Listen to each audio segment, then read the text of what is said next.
L'any 1984 la família Perals va adquirir la part del molí per dedicar-se a continuar la seva tasca en els camps d'arròs i enfocar una mica l'empresa cap al segle XXI. Formo part de l'equip del Molí de Pals i ens dediquem a l'elaboració i comercialització d'arròs de pals.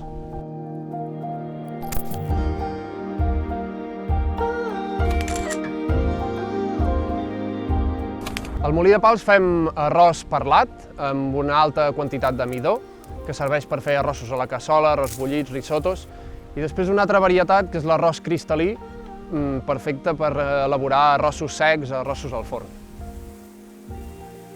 Al Molí de Pals controlem tot el procés de producció, des de la sembra al mes d'abril-maig fins a la collita al mes de novembre, i llavors elaborem, envasem i comercialitzem nosaltres el nostre producte.